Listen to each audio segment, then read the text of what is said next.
Well, Happy New Year, everybody, and welcome back to Bengal Magazine. It's been 7-8 weeks since we last saw you, so welcome to the studio. On today's show, we're going to talk a little hockey, and up first is Steve Murphy, the head coach of the Bengals, and Steve's bringing along his outstanding goaltender, Ian Sylves. And then we're going to keep with hockey, and Jen Wilson joins us, the head coach of the women's program, and another goaltender. It's goaltender day here, Justine Silva, which is great for me as past goaltender. And then Nick Stone, men's and women's swimming and diving, will join us. And I say diving because Kelly Lindner, his outstanding diver on the women's side, will be joining us from West Seneca. We'll have the athlete of the week, and of course, Patrick Smith will have the Bengal update. So we got a big show. Stay with us. We're going to talk hockey as soon as we come back.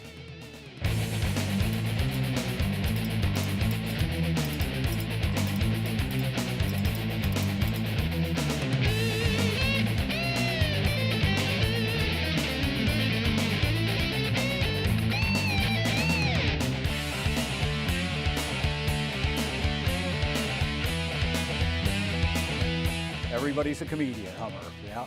The things we talk about off air, it's amazing.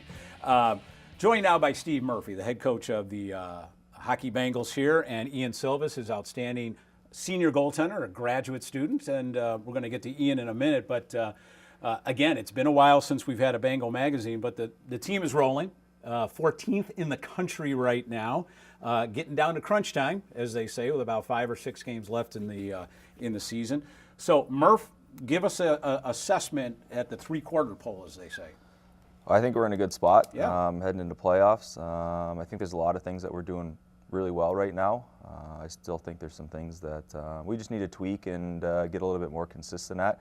At this point in the season, you know, we're in a good spot, obviously, to make playoffs, sure. And we're trying to assess and tweak our game so that we can win 2 or 3 one-game playoff series, right. Come down to in a couple weeks. So right. I think that's where we're at.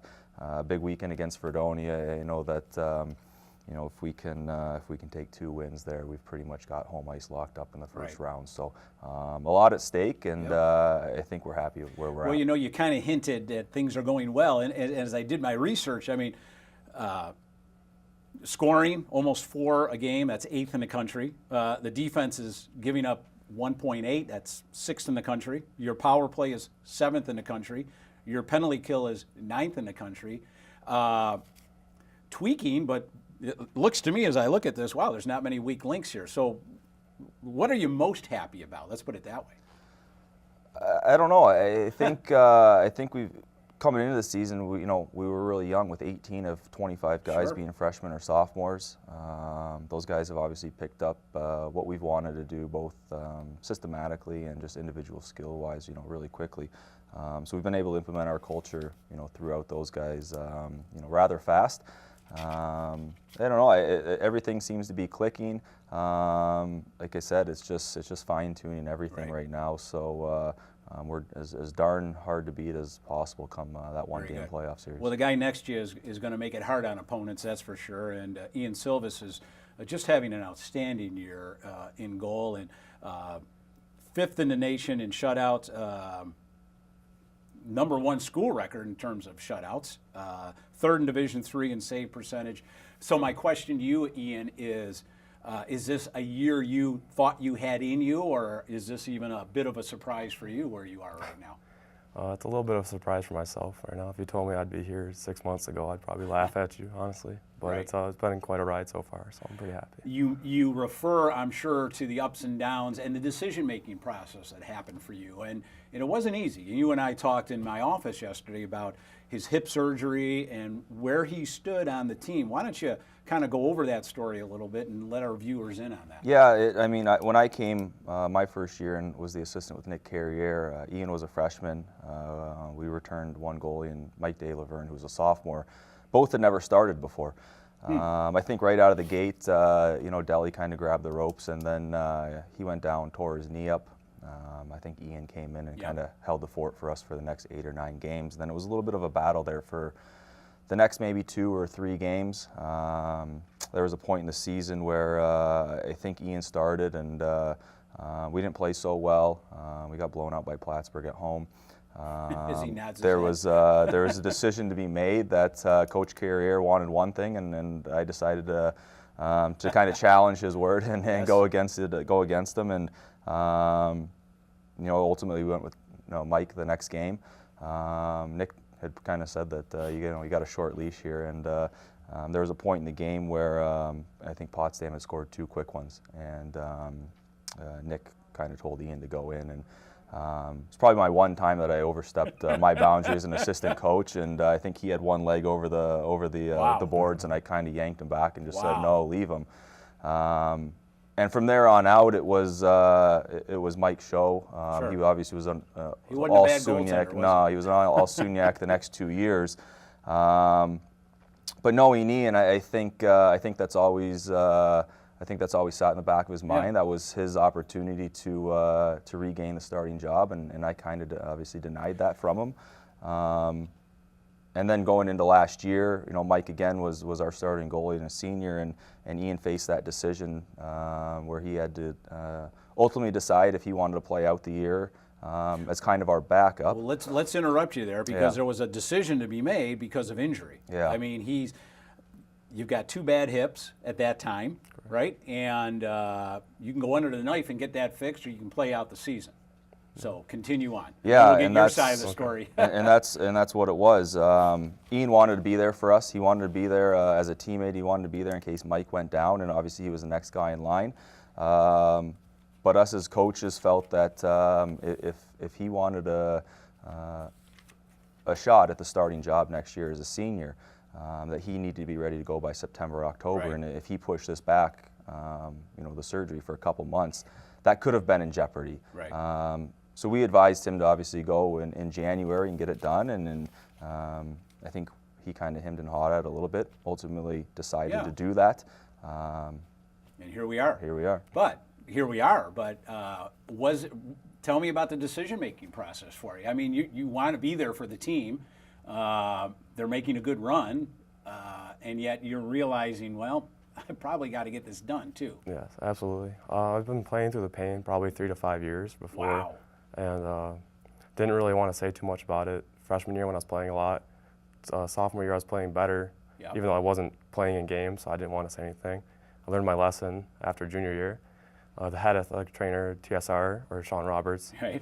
he said, your career's probably over if you don't fix this now. Okay. And it was a tough choice, Right. especially like a coach said, I want to be there for the team.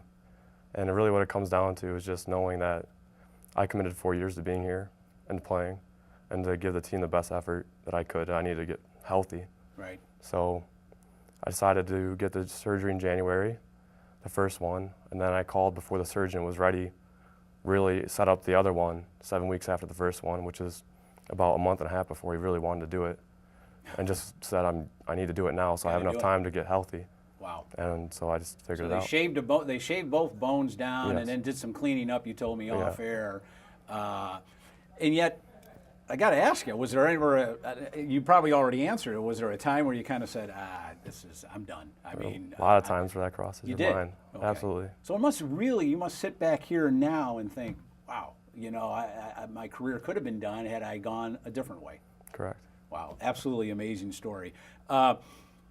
Getting close, you had mentioned something earlier. This team has never gotten past the semifinals in probably one of the hardest, toughest conferences in Division III hockey. What's it going to take to get to that championship game this year? I don't know. I think right now we're just focused on Fredonia Friday and trying to beat them. I think ultimately there's a lot of things that need to come together if you're going to win, if you're going to make it to the SUNY championship and ultimately then the NCAA tournament.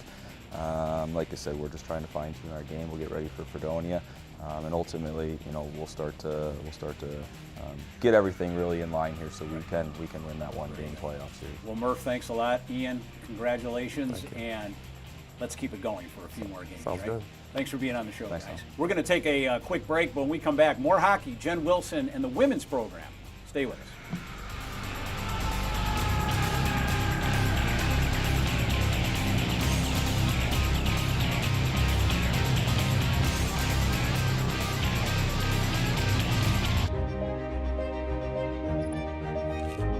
No matter who you are or where you're from, You are welcome here. Tú eres bienvenido. مرحبا. أهلا وسهلا. You are welcome here. You are welcome here.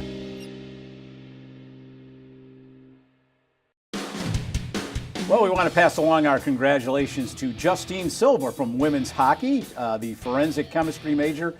Had 27 saves for the school record 9th career shutout on Saturday. It was a 0-0 tie at Potsdam, and the senior had 27 saves in Friday's 3-1 win over Potsdam. And for the weekend, Justine posted a .982 save percentage and a 0.488 goals against average.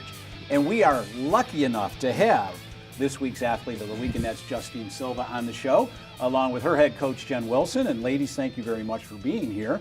So Jen, we're getting again to the three-quarter pole of your season as well. So give us a little assessment of the team. I think we had a great start with all of the adversity we had to face, coming in with a new coach and a heavy senior class like that, and used to the chemistry and getting used to some of the underclassmen as well and their style of play, as well as getting used to me. Yeah. I think we did fantastic for how we finished. I think we lost a little bit of energy, a little bit of burnout heading into the winter break, and we are now and heading back into fundamentals is something I think we're going to do going forward. So you're returning back to fundamentals. Yeah, I think one of the things that I tried to do too early on, looking back over the Christmas season and talking with a few of the leaderships in Teeny as well, and I think I threw too much too fast. And so I think to make us take that next step and go past the semifinal round, which is what we're trying to do, and get that championship game against Plattsburgh, we just have to clean up our fundamentals and our basics. Right, so you're kind of putting the brakes on a little bit and maybe, I wouldn't say regressing, but just assessing and kind of going back to some more basics. You know, you have a new coach and all that, and it takes time for the coach to get used to the student athletes get used to the coach. I've seen a couple of your games, and I am amazed, and I don't know if it's just me, but the speed of this team seems to be your major asset. Would you agree with that, and how does that play into what you want to do as a coach? Absolutely. Our speed is probably one of the best in the conference, maybe even the country, to say that as well. I think we definitely had a step on Plattsburgh, which is why the games were as close as they were. Take a few penalties here and there, and the game changes. You can't get penalties on Plattsburgh. We have since learned. But yeah, just developing systems that utilize our speed to the best of advantages and teaching them when and where to use it in terms of utilizing that in the offensive zone. I think sometimes we have a tendency to slow down.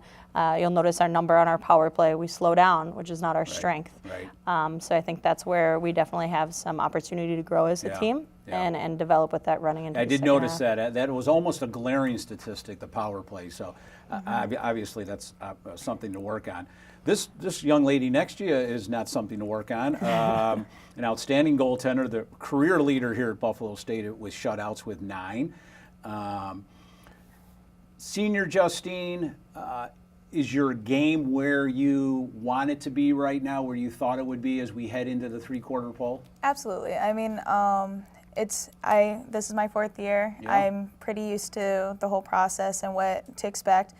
One difference would probably be my role on the ice in a leader, in a leadership role more so, where I do have the opportunity, along with all my other seniors, where I can step in and I can help the sophomores and the freshmen coming in, and because I can pass on that knowledge to them.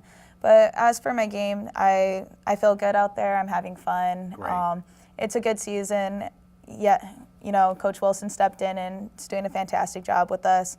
So I'm really excited to see what the rest of the season has. Yeah, and I asked that too because it hasn't been an easy season for you either, because you've been hurt, and so the injury is now gone, and you feel 100% and ready to go for the playoffs? Yeah, so it's part of my injury. I had a low-grade MCL tear, and which would have been fine if I was a player, but since I actually have to touch my knees to the ground every other second, it did hurt. It was extremely painful, and I also scuffed up my meniscus a bit. So that won't heal. There's slight pain and it's sore, but it's 1,000 times better than where it was. So I took about, I think it was 3 or 4 weekends. I almost took about a month off. That's hard for any athlete. You can ask any athlete who's gotten injured. I have an awesome team and a lot of support that got me through it. Sure. And now I'm back and I'm a lot better. How does she help in terms? She mentioned the leadership and what she can help out with as a senior. Is that on ice, at practice? Is she in the locker room? Where does her leadership most? The most definitely on the ice. Okay. I've referred to Teeny as the backbone of the team because I believe that she is. When she went down in Oswego and we didn't have the opportunity to use her, I think that the team also kind of got a little panicked. They've had this backbone of their team. Yeah. She's been a consistent part of it for 3 years. They can rely on her. And I think we've had to learn to adjust, which was great because Bree Gronsty stepped in and did fantastic as a freshman. She really earned her a couple goalies of the week even. But having Teeny back, I think that you're going to see our progression going forward the second half to be even better because she is a leader. She pushes the girls on the ice, even though when we're shooting at practice. She doesn't make it easy. She keeps them honest. So it's great. Interesting. So Teeny, as they call you. I won't Yeah. get into that, but that's now that I know that, we'll see each other in the hallway, and I'll figure that one out. Okay. But forensic chemistry, biotechnology is your major. Double major, yeah. And double major. My daughter would want me to say that too. And off air, you were telling us a little bit about really exciting news for you. And I think this is so important that the viewers know about our student athletes, that they're not just hockey players or swimmers or track people. They are students first. Yeah. And you were able to get a great internship. I've got a couple minutes in my ear here, but tell us about your internship and how that kind of sets you up and where you're going with it. Well, I had the awesome opportunity to actually go back home in California, and I worked for NASA over the summer, so the Jet Propulsion Laboratory back home. And I did analytical chemistry for them, and I worked on instrumentation in their planetary surfaces division. I know a lot of words, but it was a phenomenal 10 weeks. I learned so much around so many smart, probably the smartest people I've ever met, and it was incredible in the sense that with being a senior, I have to graduate. I have to go on to a big girl job, and it was nice that I had that opportunity. And they invited me back, and hopefully I can just kind of run with it and do the best I can. Well, I think it's, and I'm going to get on my podium, I think it's important that the viewers know, this is Buffalo State. This is what Buffalo State does for its students. Absolutely. And these internships, while they're amazing to hear, we hear about them often here at Buffalo State. Yeah. And you're on the air, and just by talking to you about your major, I find out about this internship. Yeah. Back to hockey. We're at the three-quarter pole, and just what I asked Murph, I'm going to ask you the same thing. What will it take to get to that? You've already anointed Plattsburgh, apparently, as being in the championship game, but what will it take for Buffalo State to get to that championship game? I think consistency. Okay. It's something that we've been lacking all season, and I think we finally have the right people in the right places. It's kind of our culture, putting people in the right places to have the team be successful. Very good. Well, ladies, best of luck the rest of the way. Let's get Plattsburgh in that championship game, and let's win and get to the NCAA tournament. We are going to take a short break, very short break, but when we come back, we're going to go in the pool and talk a little swimming and diving. Stay with us.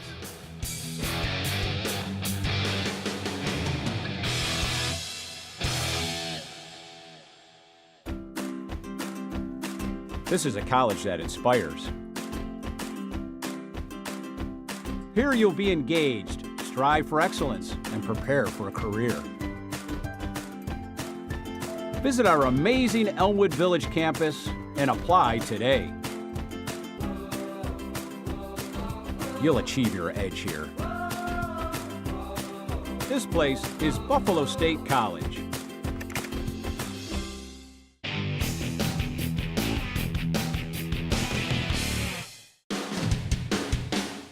Hello everyone, and welcome to Bengal Update. I'm Patrick Smith with a recap of news, scores, and a look at upcoming events surrounding Buffalo State athletics. Men's hockey improved to 13-4-2 on the season and 6-2-2 in SUNY play. Buffalo State recently tied number 8/9 Geneseo 1-1 before picking up a 3-0 win over Brockport the next night. Goalie Ian Sylves picked up his nation-leading 5th shutout of the season. Michael Anthony Guerrera currently leads the Bengals with 21 points on 9 goals and 12 assists. The Bengals will return to the ice with a home-and-home series against Fredonia beginning on Friday, January 26th at 7 p.m. Women's hockey is 9-8-2 overall and 5-4-1 in the conference following a 3-1 win over Potsdam and a scoreless tie against the Bears the next night. Senior Erin Geehan became the first player in school history with 50 career goals with a shorthanded goal against William Smith. She leads the Bengals with 10 goals and 3 assists. Buffalo State returns to action on Friday, January 26th as it hosts Oswego at 4 p.m. in the first game of a 2-game series. Men's basketball is 6-11 overall and 2-9 in the SUNY, following a pair of losses to New Paltz and Oneonta. Sir Quentin Campbell has recorded a double-double in each of his last 5 games and is averaging 13.2 points per game and 9.5 rebounds per game. Buffalo State returns to the hardwood as it takes on Fredonia in the Battle by the Lake on Saturday, January 27th at 3 p.m. Women's basketball is 8-9 on the season and 5-6 in conference play. The Bengals fell to New Paltz 69-53 before picking up a come-from-behind win over Oneonta 56-51. Liv LeBaron leads the Bengals team with 13.8 points per game and 6.1 rebounds per game. Buffalo State returns to action on Saturday, January 27th as it competes against Fredonia. The game will also double as the program's annual alumni game. Buffalo State's men's and women's swimming and diving competed against Oswego on January 20th. Connor Mergler picked up 2 event wins, and Cody Whitmer also posted a victory in the 100 fly. Angela McCauley earned 3 event wins on the women's side. The Bengals return to the pool on Saturday, January 27th as it competes against Brockport in the Kissinger Pool. Track and field opened its 2018 campaign at the Houghton Highlander Invitational. Robert Alexis and Blaine Billings each earned first-place finishes to face the Bengals. John Webb and Ronnie Quadruple were both victorious in their respective events. The Bengals will return to action at the Spire Midwest Classic in Geneva, Ohio on Friday, January 26th and Saturday, January 27th. For Bengal Update, I'm Patrick Smith. Well, thanks a lot, Patrick, for Bengal Update. And we're joined now by swimming and diving and Nick Stone, the head coach of the men's and women's team here, along with Kelly Lindner, his swiver. Have you ever heard of swiver? I've heard of a new word. Apparently it's been around, but she is not only a diver, which she is predominantly good at, but she also swims for the Bengals. So now we call that a swiver. So thank you for letting me know that, You're Nick. welcome. I appreciate it.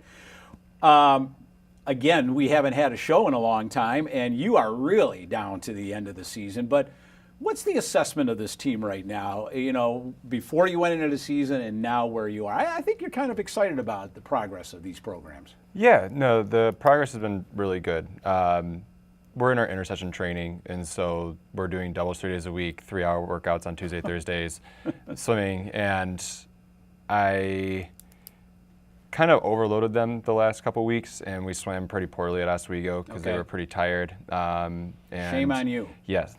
So we've been incorporating a lot more speed work into the workouts, which takes a toll.